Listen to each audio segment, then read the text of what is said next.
Let's talk about nuking the moon.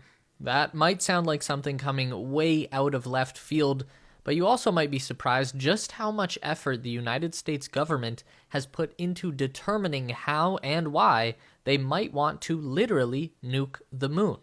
In the most insane theory, there could be some kind of negative energy matter deep inside that would allow us to build futuristic spaceships and maybe even travel faster than the speed of light. This is just one of many insane things that we've learned from a recent information dump on the US government's Advanced Aerospace Weapons System Applications Program, or AAWSAP. A Freedom of Information request dating back 4 years has finally paid off with nearly 1,600 pages of documents and research papers released that cover some of the most fantastical aspects of space exploration. AAWSAP was commissioning research on traversable wormholes, stargates, negative energy, high-frequency gravitational wave communications, warp drive, dark energy, cloaking devices, and the manipulation of extra dimensions. Most of this information goes completely over my head as I am not an astrophysicist, but the article on blasting a tunnel through the moon with nukes stood out to me because it was not only understandable and practical, but also seemed like something that people might actually want to do at some point in the future, if we are curious enough, that is. So, buckle in, this is going to be a weird one. This is the space race. Okay, let's try and start from the beginning. All of this crazy science fiction-esque research was created under AAWSAP, which we believe to be an offshoot of the rumored Pentagon UFO study known as the Advanced Aerospace Threat Identification Program, or ATIP. These were both unclassified but unpublicized investigation efforts funded by the United States government. ATIP came to the public light when the former program director, Luis Elizondo, leaked now infamous UFO videos to the press after his resignation. These are known as the Tic Tac and Gimbal videos that were recorded by US Navy airplanes and show some kind of a strange object moving on their radar screen, believed to be an alien spaceship.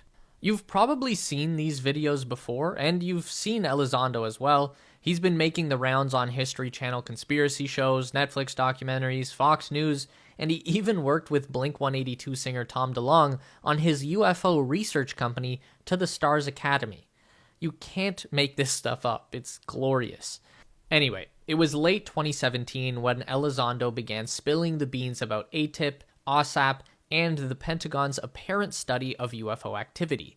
So instinctively, a number of journalists began filing Freedom of Information Act requests shortly after to get their hands on any government documents that might back up all of the crazy things that this dude was talking about. It took 4 years for the Defense Intelligence Agency to get around to releasing their files on AAWSAP. That's what this 1,600-page info dump is all about. It outlines everything that AAWSAP was up to in the period that it operated in 2008 and 2009, and they were up to some stuff. Here's what we can gather. AAWSAP was initiated by Democratic Senator Harry Reid. He was the Senate Majority Leader at the time and secured funding for the program under the umbrella of the Defense Intelligence Agency, or DIA. The work done for AAWSAP was contracted out exclusively to Bigelow Aerospace, who was the sole bidder on that contract, meaning they were either the only company interested or the only company that knew about it. I would assume the latter, because Harry Reid and Robert Bigelow were known to be close friends and each has their own connection to UFOs and the paranormal. Reid was the senator for his home state of Nevada, home to the top-secret Air Force facility known as Area 51, rumored to be the U.S. government's storage facility for recovered alien spacecrafts. Coincidence? Maybe. Robert Bigelow was the millionaire head of an aerospace company, but also an avid believer in UFOs and alien encounters on Earth. In 1992, he established the Bigelow Foundation to pursue his UFO research and collaborated with Bob Lazar, a well-known scientist among the UFO community, who claimed to have worked on reverse engineering recovered extraterrestrial crafts at Area 51. Is that a coincidence? Maybe. Bigelow was also the owner of the Utah paranormal site known as Skinwalker Ranch during the same period that OSAP was in operation. Skinwalker Ranch has been linked to UFO sightings, shape-shifting animals, interdimensional gateways, and cattle mutilations. Senator Reid offered Bigelow $10 million in 2008 to spend 1 year researching advanced aerospace technologies and future space exploration possibilities. That contract was extended into a second year for an additional $12 million, and that's how we ended up with these extremely thorough and detailed reports on everything from warp drive to stargates to nuking a hole in the moon in order to recover the negative energy matter inside. So this plan is outlined in one of the 37 Defense Intelligence Reference Documents, or DIRDs, that were released under Freedom of Information. This one is titled Negative Mass Propulsion.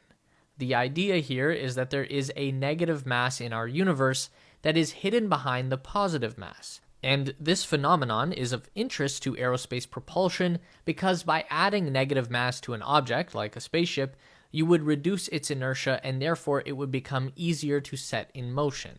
These scientists theorized that we could separate negative matter from positive matter by either generating a super powerful electromagnetic or gravitational field on our own, which would be impossible, or by searching out a place in the universe where a natural gravitational well has already created this separation of negative and positive, where we should be able to mine the negative mass specifically. So we need a place in the universe with a large gravitational well to find accumulations of this negative mass. The center of the galaxy would be an ideal location, as this would be the strongest gravitational well, but that's a bit outside the realm of possibility. The core of the sun would be another strong candidate, but we're not sure how to get in there. We have a gravitational well in the core of our own planet, of course, though I'm sure we can all agree that blasting a giant tunnel into the center of the Earth would be suboptimal. So that leaves us with our next best and most accessible candidate, the gravity well in the center of the moon. Authors of the DIRD theorized that the potential well is not too deep that it cannot be reached by making a tunnel through the moon, and that making a tunnel through the moon, provided there is actually a good supply of negative mass in there, could revolutionize interstellar spaceflight.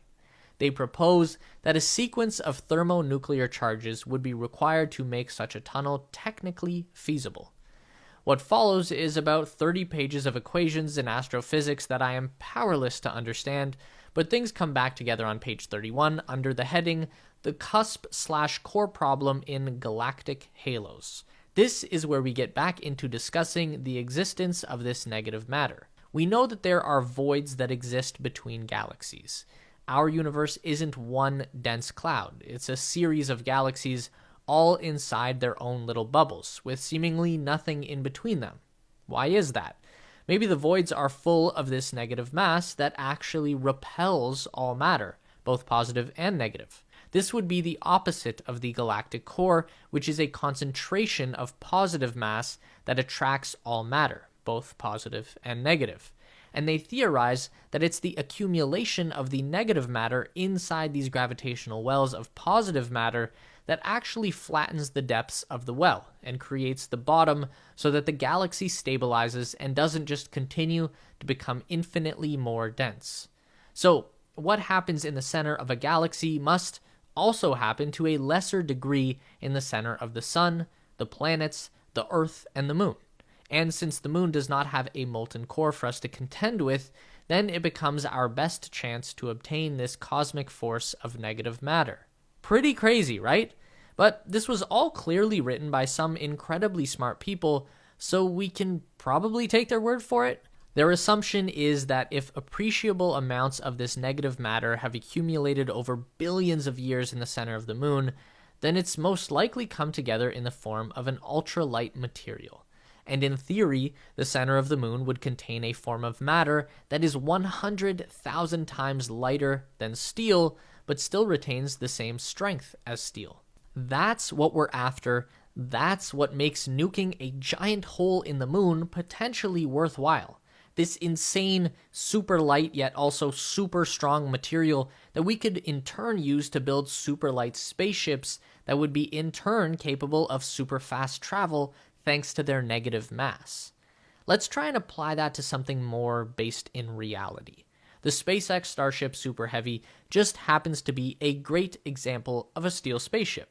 The dry mass of the fully stacked Starship is about 440,000 pounds. What if we could reduce the weight by 100,000 times?